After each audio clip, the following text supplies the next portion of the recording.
ഇന്നത്തെ ചോദ്യം the perimeter of A square is 220 centimetre what is it's area. ഒരു സ്ക്വയറിൻ്റെ പെരിമീറ്റർ 220 എന്ന് കൊടുത്തിട്ടുണ്ടെങ്കിൽ വാട്ട് ഈസ് ഇറ്റ്സ് ഏരിയ. അപ്പം പെരിമീറ്റർ എന്ന് പറഞ്ഞാൽ അറിയാലോ, ഒരു സ്ക്വയറിൻ്റെ 4 വശങ്ങൾ കൂട്ടുമ്പോൾ കിട്ടുന്ന ആൻസറാണ് എന്ത് 220. പെരിമീറ്റർ അഥവാ ചുറ്റളവ്, ഇത് 4 കൂടി കൂട്ടുമ്പോൾ കിട്ടുന്ന ആൻസറാണ് 220 എങ്കിൽ ഒരു വശം കണ്ടുപിടിക്കാൻ നമ്മൾ എന്ത് ചെയ്യണം, 220 ഡിവൈഡഡ് ബൈ 4 ചെയ്യണം അല്ലേ.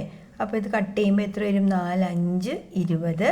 ഒരു റിമൈൻഡർ 220 4 വിഗെയിൻ 55. എല്ലാം എത്രയാണ്, 55 ആണ്. അപ്പോൾ area is equal to side into side. Area അഥവാ പരപ്പളവ് ഈസ് ഈക്വൽ ടു പരപ്പളവ് അഥവാ area equal to side into side. That is equal to 55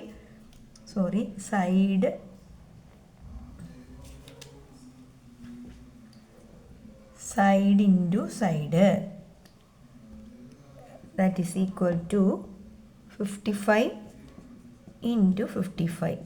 answer ഈ 5 ഉള്ള നമ്പേഴ്സിൻ്റെ ടീച്ചറിൻ്റെ കൂടെ ഒരു ചെറിയൊരു ട്രിക്ക് കൂടെ പറഞ്ഞുതരാം. 55ൻ്റെ സ്ക്വയർ ആണല്ലോ നമുക്ക് ശരിക്കും ഇവിടെ കാണണ്ടേ. അപ്പോൾ 5ൽ അവസാനിക്കുന്ന വൺസ് പ്ലേസിൽ 5 ഉള്ള നമ്പേഴ്സിൻ്റെ സ്ക്വയർ കണ്ടുപിടിക്കാനുള്ള എളുപ്പമാർഗ്ഗം ടീച്ചർ പറഞ്ഞുതരാം. ഈ 5ൻ്റെ തൊട്ടടുത്തുള്ള നമ്പർ ആരാണ്, consecutive natural number.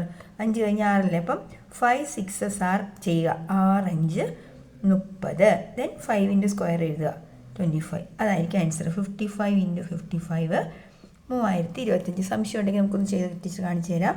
55 into 55 5 5 25. Reminder 2 5 5 25 2 27.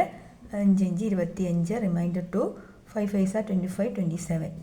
So 5 7 5 12 7 2 9 1 10. Reminder കണ്ടോ 3025. അപ്പോൾ ഇവിടെ നിന്ന് ഒരു ചോദ്യം കൂടെ ഞാൻ കാണിച്ചു തരാം. വെറുതെ ഒരു 45ൻ്റെ സ്ക്വയർ നിങ്ങൾക്ക് കണ്ടുപിടിക്കണമെങ്കിൽ എന്ത് ചെയ്താൽ മതി, 4ൻ്റെ തൊട്ടടുത്തുള്ള ആരാണ് 5, 4 5 20 എന്ന് എഴുതിയിട്ട് 5ൻ്റെ സ്ക്വയർ എഴുതാൽ മതി. വേറൊരു നമ്പർ എഴുതാം, നിങ്ങൾക്ക് അറിയാവുന്ന ഒരു നമ്പർ എഴുതാം. നമുക്ക് 15ൻ്റെ സ്ക്വയർ നിങ്ങൾക്ക് അറിയാമല്ലോ.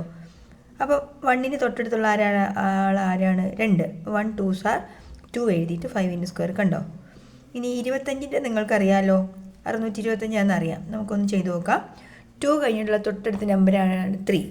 2 3s ആർ 6 എഴുതി 5ൻ്റെ സ്ക്വയർ 25 എഴുതി. മനസ്സിലായോ? അപ്പോൾ ഇങ്ങനെയാണ് 5ൽ അവസാനിക്കുന്ന നമ്പേഴ്സിൻ്റെ സ്ക്വയർ കണ്ടുപിടിക്കാനുള്ള എളുപ്പമാർഗ്ഗം. ആ കൂടെ ഇതും കൂടി പഠിച്ചോണം കേട്ടോ. ഓക്കെ.